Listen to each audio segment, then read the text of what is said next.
3 right away. You are now listening to the Insight Fantasy Sports Podcast.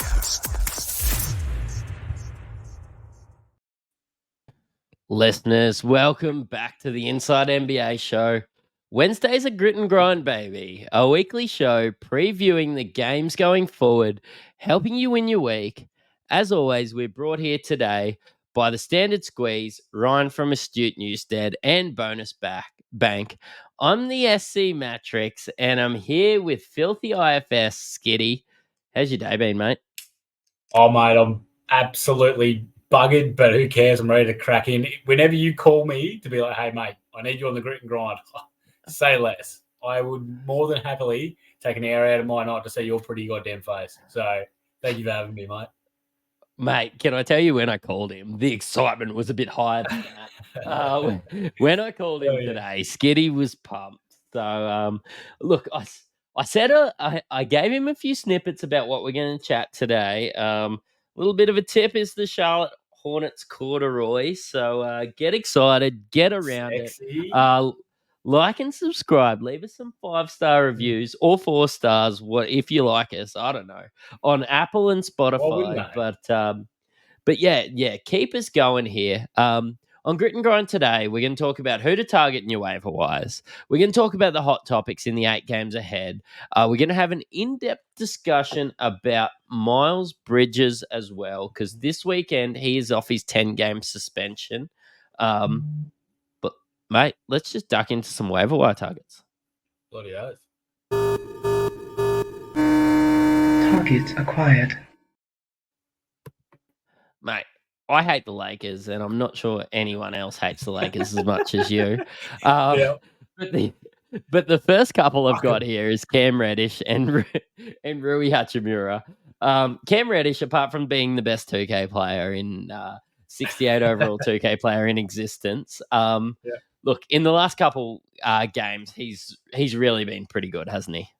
Yeah, I mean, you've got to give credit where credit's due. I thought he was sensational last game out. He was a little bit underwhelming today, but then again, it was an absolute blowout. So can't really take much out of what happened with the scrubs from the Lakers. I think Rui falls into the same category. I mean, you can pick him up if you want. 23-3, it looks like a nice line, but he shot 80%. If he shot bloody 50%, we're looking at 12-3, and it's just like, yuck. Why would I bother picking that up? But if you want to fall into it, by all means. But remember, this was a blowout. Lakers had this sewn up earlier. LeBron only had 22 minutes. Davis only had 26. So then they let the young boys have a go. So I don't know. Seeing a player that shoots that high field goal percentage and has that many points, but then nothing else, just kind of goes to me. Like it's a good game, but it's not screaming pick up. The alarm bells go off a little bit, and they do take a little. That's why I wanted to bring this up. They do take a little bit away from each other, but they were the 2 most brought-in players on Yahoo when I had a look.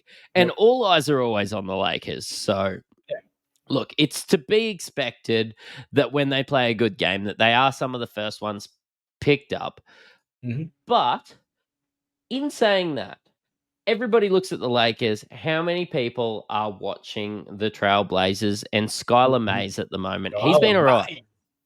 Yeah, no, I'm really liking what Skylar Mays is doing. I mean, I feel like until Brogdon or Scoot or Simons, well, it's not going to be Simons, but Brogdon or Scoot come back, Skylar Mays has to be rosterable in 12-team leagues. He's been sensational. He just keeps on keeping on. You know what you're going to get from him. You know you're going to get the assists, a little bit of points, but he does a little bit of everything. So, I'm happy to keep Skylar Mays. I unfortunately missed him in our league, which was a pain in the ass, but yeah, he can get a little bit of everything. I'm liking what Skylar Mays is bringing. So since we've seen Brog injured, 37 minutes, 33 minutes, 31 minutes, 18, 5 and 6, but assists are what you're looking at. And that's 11, 12 and 10. His turnovers have been really good too, 3, 1 and 2. Yep. So his assist to turnover ratio has been through the roof. He's not afraid of a rebound. He's went and got five rebounds in his last game. 2 blocks as well. Woo. Say that from a point guard. Skylar, he hadn't got a block all year, but he got 2 last game. So good. Look, that's a bit of an outlier, but Skylar Mays is somebody you can add. And looking at my boys, the Grizzlies, as soon as Steven Adams went missing, as soon as we went on a losing streak, we've added Bismack Biyombo. And since getting Bismack Biyombo, we've got our 2 wins for the season. And look, I'm not sure it's so much bringing Bismack Biyombo in or if it's playing Jaren Jackson Jr. at power forward, but Biz has been good. The Grizzlies. Yeah, he has. He has been good. I'm just a little bit worried about now that Tillman's back as well. I think that kind of caps Bismack because they do have the other big body center in Tillman. And I'm guessing, I'm not 100%, but I reckon he'll take the starting spot back once he's fully gotten over the injury. It was his first game back today, played 22 minutes, had 15 and 2, so not too bad. And then minute split it with Bismack. So it's, I don't know if I'm going to hold Bismack one more game just to see what happens with Tillman's minutes and see who gets the bulk of them. But I think Grizzlies would be more comfortable with Tillman in the starting role. As a really crazy Grizzlies fan, though, we haven't actually won a game with Tillman starting yet.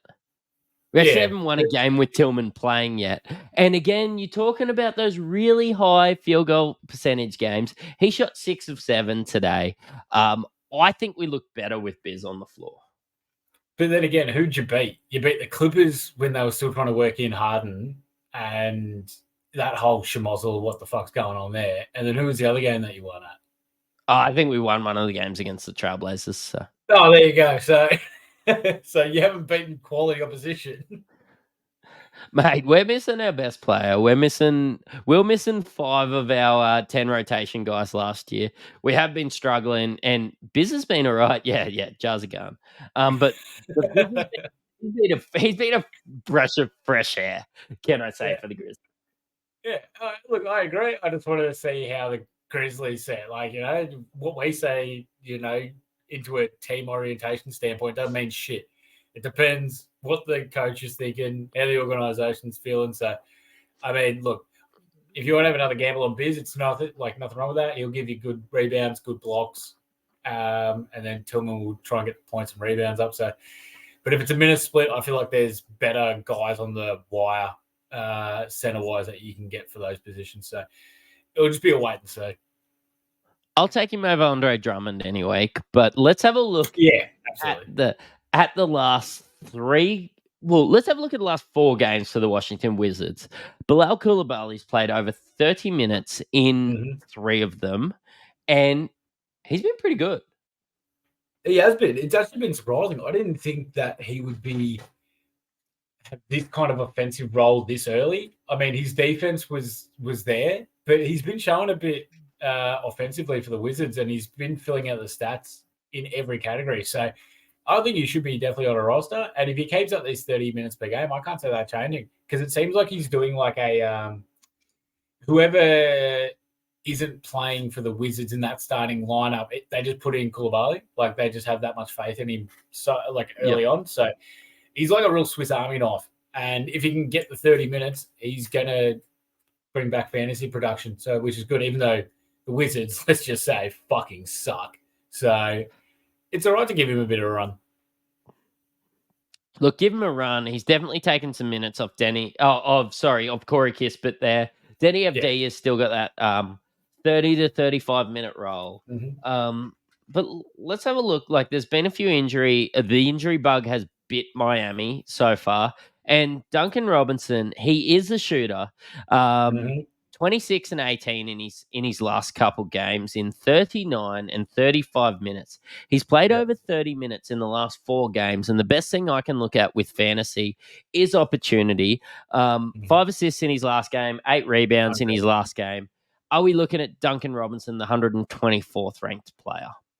I'll tell you what, mate. If you told me before that first game where he got 26, would you pick up Duncan Robinson? I go, okay, maybe he's a 3-streamer. He'll maybe get me 4 threes a game, something like that. But, mate, 5 assists and 8 rebounds, a steal and a block. Are you kidding me? Duncan, are you serious? Maybe he's actually worth that $90 million contract. Fuck me. But But yeah, I'm in on Duncan now. I will happily take that if he's going to return those numbers, or not even those numbers, but somewhat like that. Just better if he gets me the 4 threes that I expect from him, plus a little bit extra. No worries. I'm rostering Duncan until Tyler Hero comes back. And tell me Duncan Robinson isn't very similar to Red Velvet. Kevin Huerta. He's played 39 minutes, 34 and 29, shot 7 of 11 in the last game. Absolutely got fuck all counting stats with 20 in his last game. 28 and 9 in the game before, 3 steals, 2 steals. He's actually been, getting a steal a game, getting 3 assists a game. I like Red Rocket. He was drafted in most leagues and then dropped due to a slow start in the season. He is one of those guys that's just going to be hot and cold all year, but he seems to be on a good tear at the moment. Yeah, absolutely. It's like last year. If you remember, it was like, I'm pretty sure it was like January and he hadn't done shit. No one had rostered him. And then for the next month, he was like a top 40 player where he was averaging like 20 points per game and just hitting every 3 in the world. But he also had a little bit more stats. And then through March, he just did fuck all again. So it depends where we're at. I'm still just staying away for a second. For some reason, everyone can shoot well from 3 against the Cavs. So that doesn't surprise me that he lit it up. Same as Keegan Murray scoring 25. Like, everyone just shoots well from 3 against the Cavs. So I'm going to wait and see what happens against the Lakers. I mean, I'll take a swing on it, but now Fox is back as well. It kind of puts him back into just that 3-point shooting floor spacing role. I want to see how it goes for another game before I start doing anything drastic. Yeah, look, and we'll bring that up a bit later on because Cleveland play again tomorrow. Blazers. Let's head into some game previews. Fuck yeah. He's heating up. You know what I like better than the game preview he's heating up is you yelling fuck yeah in the camera. I'm a professional. You know that, Matty. I carry myself with the utmost professional analytic respect, and that's the way I like to do it. Mate, the first game is the Dallas Mavericks against the Washington Wizards. You've already alluded to the fact that the Washington Wizards are garbage. I'm hoping to see a little bit more from Jordan Poole, but someone that I'm also hoping to see a little bit more from is Kyrie Irving. He hasn't really played hasn't played 30 minutes in the last couple games, even though he's played really well with 27 points, 35 points, 17 points, 7 assists, 6 assists, chips away at a rebound, gets the odd steal, the 38th ranked player. I just took him in the 20s, and I've been disappointed. Yeah. I mean, look, he's not returning it at the moment, but he is having that high then low game. I don't think you can read into much what happened today against the Pelicans. Pelicans absolutely shit on him from the second quarter. It was rough from the Mavericks. So I mean, it's Kyrie. He says he likes being in Dallas. How much we're going to believe him? So his numbers will eventually come up. It's hard going with another ball dominant player like Luka. So it's just going to be a bit of a ride. An interesting waiver wire play for this game. I don't know about you, but I think I'm leaning into Derek Jones Jr. because he is getting the bulk of the minutes there at small forward over Josh Green now. I mean, shit, he's a nice, defensive stat kind of accumulator with some rebounds. I mean, he's not going to take many shots and get a lot of points, but I mean, for defensive stats, could go worse. I mean, I'm going to have that gamble, especially against the Wizards. I feel like he could easily give me 8 rebounds, 2 blocks, and a steal. So I'll definitely have a gamble on Derek Jones if I've got a spot tomorrow. I don't mind it, and it could be the tale of two Dereks, I suppose, in this, because we've got Derek Lively as well, also averaging in and around those 22 minutes per game. I've liked what I've seen with the eye test from Derek Lively, but hasn't quite returned that I suppose, 12-team value just yet, has he? Well, I mean, I think he's rostered in a fair amount of 12-team leagues, but I think it's he's definitely feeding off of the fact that he has to run pick and roll with Luka. That would obviously make your job so much easier. Getting Luka to spoon feed you all the time. So, remember this bloke's only 19, so he's still got a lot to do, lot to work into. Body's not completely filled out yet, but I think he'll be a good player. I think he can get onto a 12-team roster pretty easily. Like, if he gets you... In Yahoo, he's only 46% owned. Like, I know he got 4-6-2 last game. 10-1 with 2 blocks the game before. 6-2, an assist and a block the game before. He's been the 125th ranked player. I suppose just like you think starting center and you just expect a little bit more. Yeah, I could say that. But also, too, he's shooting it phenomenal from the field. So I think that's also a big positive for him. And he's not killing you from the free throw line, like a Rudy Gobert would. I know Gobert's getting more blocks and rebounds and everything. But if you've got a good free throw, then he's not a bad center to have because he can keep bumping up your field goal percentage, maybe blocks and rebounds. So, I mean, there's something there for him. Mate, we've probably chatted enough about Dallas and Washington. Good, I'm sick of that game. Let's duck into maybe the closest game of the round tomorrow, and it's New York versus Atlanta. I've been really enjoying what I've been seeing from DeJounte. Look, I've really enjoyed what I've seen from Trae Young. The Brunson burner's been up and down. Julius Randle was garbage, and now he's sort of come good. What are you looking for in this one? I'm looking to see if Julius Randle can shoot over 30% for once. That'd be nice. And do you reckon Trae Young had the day off today purely because he didn't want to play the back-to-back and he knew he was playing the Knicks the next day? So he's like, I just want to come in there and kick their ass. Yeah, I don't really know. He's been so good in all the games. Like, you have a look. He hasn't scored. He scored under 21 game. He scored under 10 assists in only 3 games this year. Yep. Hasn't shot over 50%. Yeah, I mean, like, I'm tanking field goal percentage in a lot of leagues. I have Trae Young and Julius Randle in one league. So, oh Jesus. Yeah, well, you may as well do it properly. Bloody hell, you may as well trade for Zach LaVine right now, mate. Just really fuck that thing up. Yeah, I will. But yeah, look, I've liked what I've seen from Trae Young. I've liked what I've seen from DeJounte Murray as well. He's a possible trade target because I know, look, some people got him late in drafts. Some people maybe reached for him and was a little bit frustrated with him to start the year.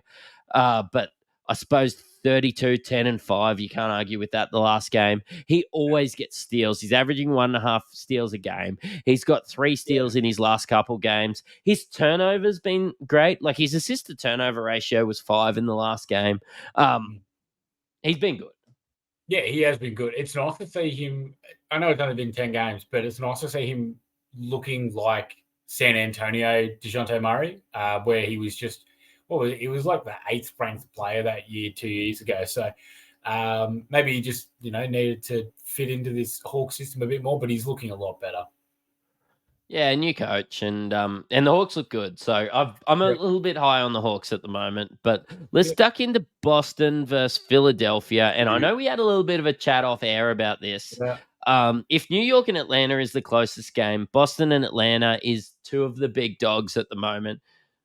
I've got a note here, and it just says Maxi's goated. Yeah, I mean, you can't argue with that. When you have 55 and 5, whatever the hell he had, like, Jesus Christ, that was an unbelievable game. He took the Pacers apart, and also, in fairness, credit to the Pacers for making the adjustments today and doing what they did to knock them off. Tyrese Halliburton is just fucking so good, and I'm so glad that I have him in like 3 leagues. Just kept targeting him. Everything. Oh, he's so good. But Max is great. They looked pretty good today. DeAnthony Melton, another good game by him. And I'm really excited to watch this Celtics Philly game because Philly knocked them off in game 1. So we'll see if Boston can bounce back. I'm the type Philly? of bloke that goes if they're on a back-to-back, I'll kind of favour the team that's fresh. So I'll be tipping Boston tomorrow. So D'Anthony Melton dropped 30 Melbourne. today. Yeah. Yep.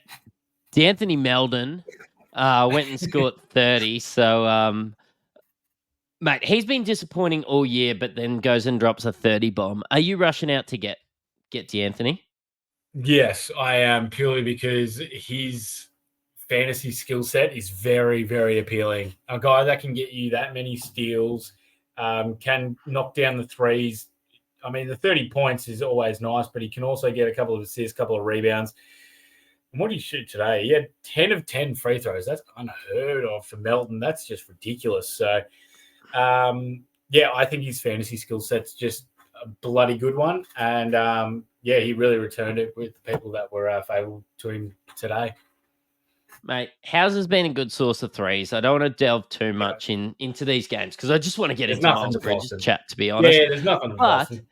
It should be noted that in Philly, Robert Covington is higher owned than Nicholas Batum, except Robert Covington's been getting 16 minutes and Nick Batum's been getting, let me have a look, 33 minutes, 26 minutes, and 26 minutes in his last 3 games.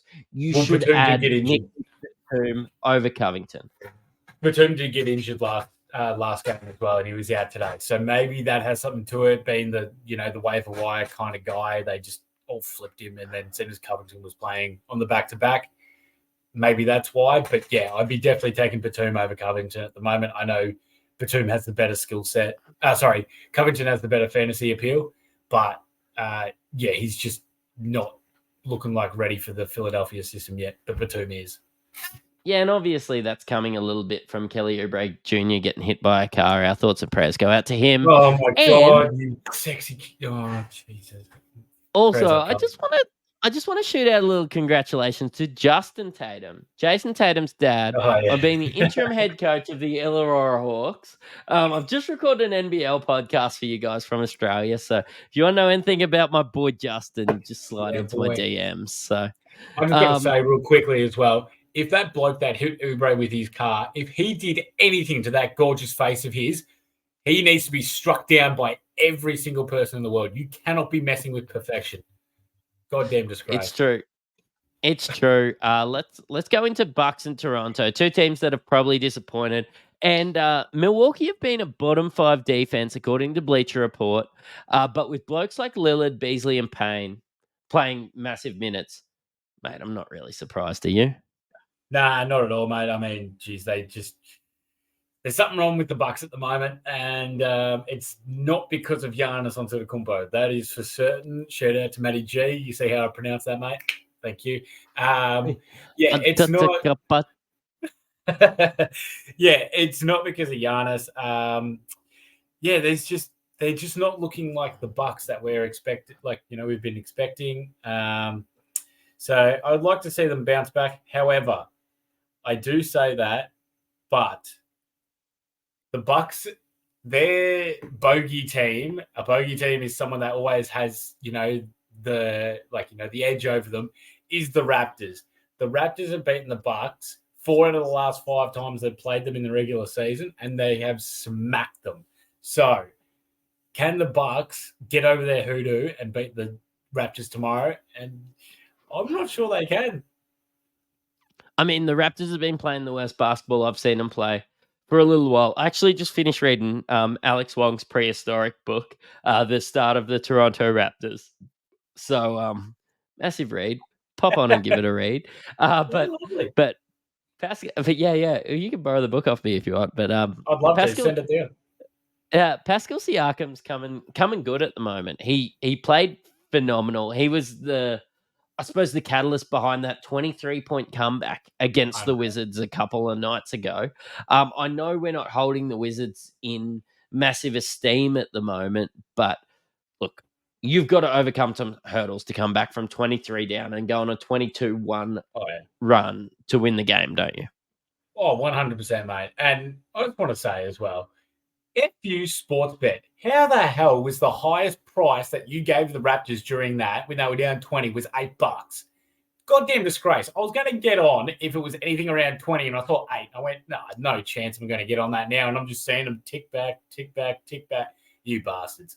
So when I saw Gary Trenton shit out, I actually bet on the Wizards at $4.80. So yeah, I'd actually been messaging Brano, the host of our one of the hosts of our NRL show and the guy that's been running our BBL content. Pops on the NBA on occasion, definitely our 2K stuff. But yeah, I was in his DMs just absolutely talking shit about how I felt like the Gandhi of betting on the Wizards that day. Yeah, that bit me in the ass. Mate.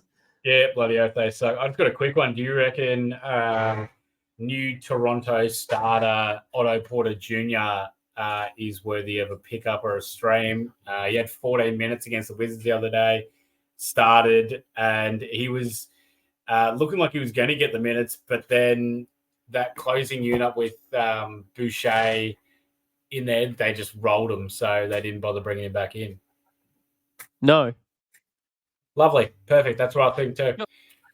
I've had someone tweeted me, so I was like, well, I think we'll just address that here. Cool. Orlando plays Chicago. When's Levine going to get traded? Fultz is still out.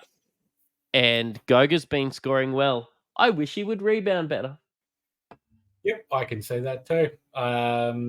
I mean, it's still a kind of a minute split with Mo Wagner. I think I would still personally take Mo Wagner over Goga just because I think Mo can knock down threes, which I'm kind of feeling is a bit more appealing to get more points, more threes. They get about the same amount of rebounds. Goga's so I think I'll still take Mo over Goga there. That's just me. Sounds good. We're going to brush over these because I'm just excited to talk about Miles Bridges, to be honest. All right.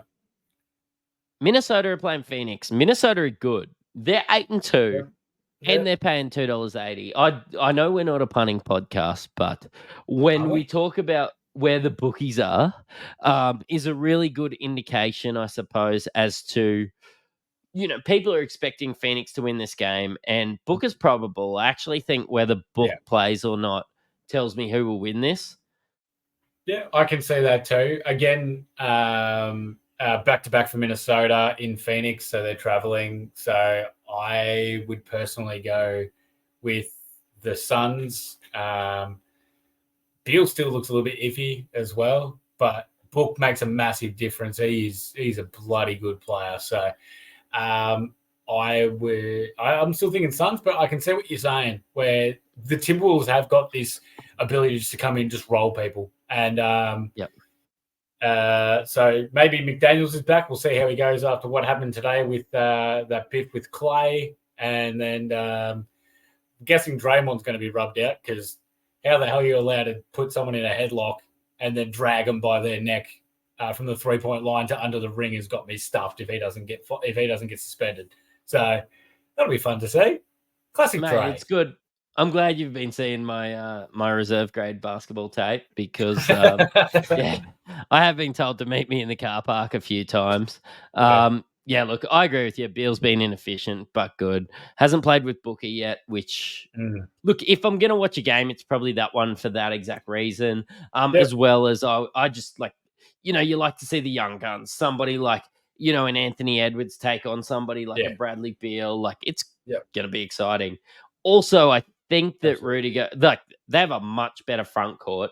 I know Kevin Durant is technically part of the front court, but like when you look at Karl Anthony Towns and Rudy Gobert against like Drew Eubanks and Yusuf Nurkic, like they're both such different teams. I'm really excited to watch it. Yeah, absolutely. But I hate talking about LA, but Sacramento is playing against the Lakers. Fox is back, baby. Played all right in the last game. Look, we've already talked about that rotation in LA. I'm not going to cover it too much, but look, Fox in 36 minutes scored 28 points, 6 assists, only 1 turnover. Look, it's all Fox coming back means so much to Sacramento. 100%. They look like they are a different team with Fox playing. Him and Sabonis have such good chemistry. They play so well together. And it just seems like the whole team knows exactly where to be and what to do when Fox and Sabonis are running their pick and rolls.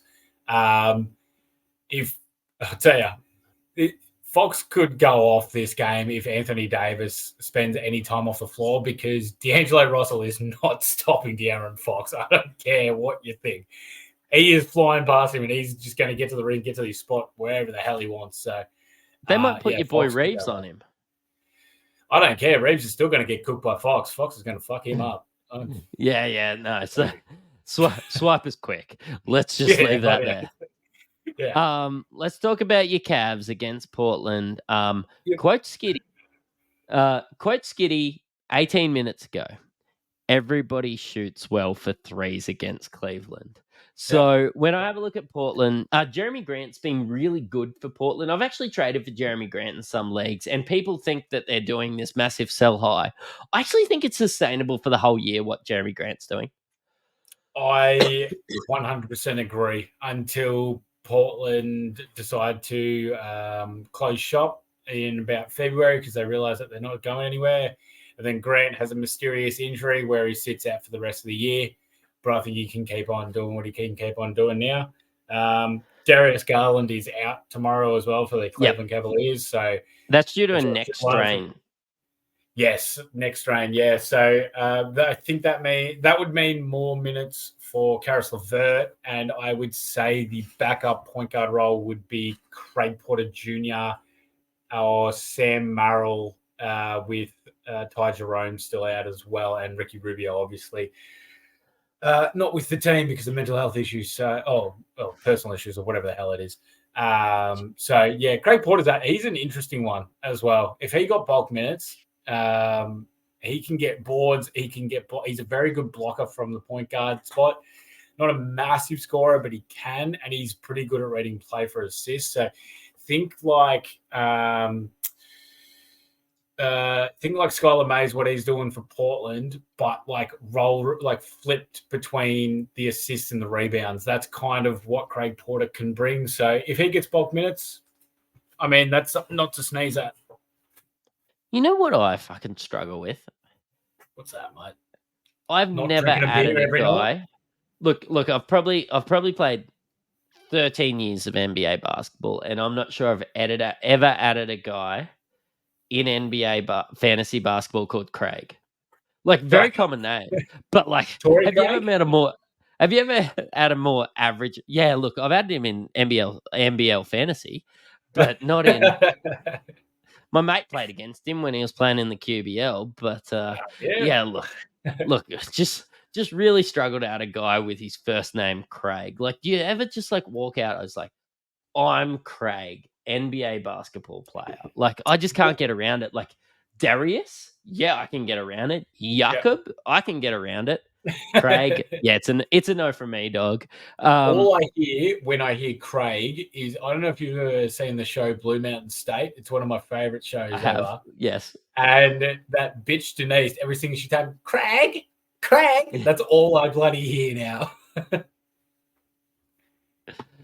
Mate, we have just covered the 8 games, and I know we're 33 minutes in, but one thing we definitely wanted to have a chat about was, look, I'm going to call it some breaking news, because Hornets head coach Steve Clifford said Sunday that he expects Bridges to play a significant role right away when he's first eligible to make his season debut this Friday versus the Bucks.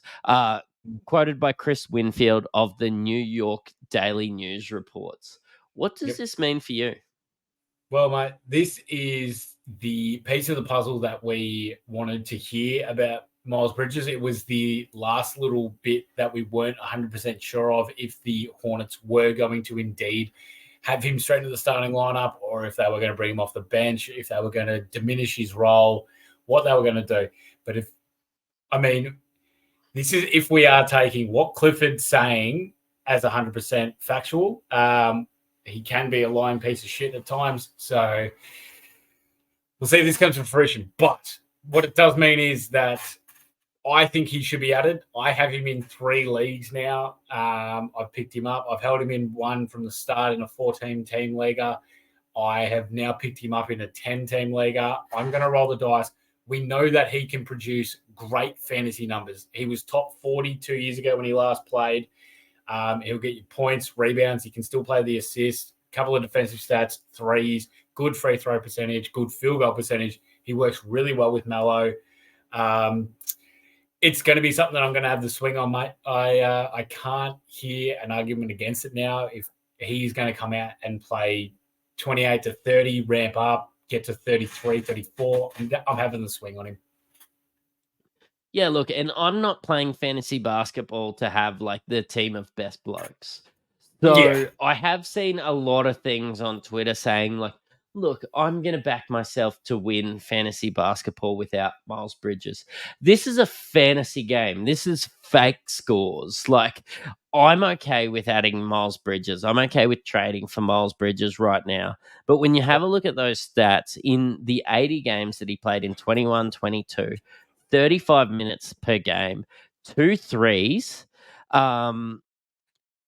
shot at 55%, 80% from free throw, went and got 7 rebounds per game, 3.8 assists per game, almost a steal, almost a block at 2 rebounds per game, and 20 points. That just sounds like something I need for my team. And look, if like you and I have held him in some leagues. I know that like you're saying, oh, I didn't get him in that league. That's probably because I got him in that one. But we've added him. We've went ahead and get him. I know we've talked a lot off air about it, and we're not playing Good Blokes Association. But would you trade for Miles Bridges? And what sort of the target? Like, would you trade the 100th ranked player for Miles Bridges today? I think I would go, 100th ranked player. Yeah, I'd probably do that pretty comfortably. I'd rather have the swing on the upside of Bridges. I think he works well in most teams as well. Like, it's not like you have to punt any categories with him. He's kind of all-rounded. I do want to say as well, look, we are not saying he's a good bloke. He is a piece of shit. We are all agreeing with that. I keep getting told not to drop this, but you know what? I'm going to do it. He's a cunt, okay? And that's the best way to put it. But yes, he's good for fantasy. Told you that? Shout out to Matty G. Who told you that? Did it, Rob? Mate. Mickey Bell's going to be so proud of me. He's 70% owned in Yahoo leagues at the moment. If he's on your waiver wire, you have to get him. And I would consider just sliding into the DMs of somebody that's held him for these 10 games. Because we're in week 4? You've got to be a little bit frustrated of not getting anything. These guys that are holding him, I know I am, are a little bit scared. But this Steve Clifford news is music to my ears. I suppose where I go to look, and when I look at the Charlotte Hornets today, is who it's going to impact. So today the starting lineup was LaMelo Ball, it was Teo Maledon, it was JT Thor, it was PJ Washington, and it was Marvin Williams. I don't think that I see PJ Washington maybe playing 36 minutes a night. He scored 32 today, and I know I have some stocks in him. I'll probably be looking at moving him on because I probably see him losing 8 minutes. I don't see JT Thor playing that many minutes. JT Thor playing 28 minutes in my head is bonkers the way that it sits anyway. But Miles Bridges, what, do we expect 34 minutes a night? Because I probably do. I would think that there's going to be a little bit of a ramp-up period just to get him back into NBA shape. Same shit like what happened to Harden. Harden looked pretty crap when he got to the Clippers, so he hasn't played a game in a year and a bit. So I think he's going to, they might start his minutes off a little bit low. That's probably when your buy low opportunity for Bridges is going to be. If he comes in and, you're seeing 24 minutes to start out with and the manager goes, I've just held him for 10 games, stuff this. But I think I don't know. I think it might affect PJ Washington a little bit. I think it kills Brandon Miller. I think that really hurts him, especially when Terry Rozier comes back. I think they can play Hayward a little bit at the 2, possibly. Actually, they might go Miller there as well. But I think it might be a little bit of a chop and change. It's going to be really weird to see what they're going to do in this lineup. But I think it will be more Bridges eventually would be prioritized over Hayward and definitely Miller if they're trying to win games. And then to the end of the year. If they're still shit, then Hayward will obviously sit or be traded, and then they'll bring back Miller in. So it's going to be interesting to see what this lineup, because, Hayward, Miller, and Bridges could all be a bit of a logjam. I think, obviously, LaMelo's safe, and I think Mark Williams most likely safe unless they want to try out PJ small ball, which they really don't like doing. But they've done it a little bit more this year as well, which has been interesting. So, yeah, it's going to be interesting to see, but I think Bridges should still definitely be rostered in 12. Yeah, look, I like it. I do think JT Thor probably falls out of the rotation. Could be one of the other best names. And I don't want to get romantic with you, but I've actually really loved watching the Hornets play this year. Like, I'm a bit of an NBA nerd. I don't turn on too many Lakers games. I don't turn on too many Bulls games, but I enjoyed watching LaMelo play the Lakers game when they're losing. It just brings a smile to my face watching them lose. Yeah, look, but yeah, LaMelo I'm punching the bottom of my desk thinking about that, mate. Mate, I think we are talking enough shit right now. I think that's probably a good time to ring the bell. Mate, you've listened to an Insight Fantasy Sports podcast. Cheerio.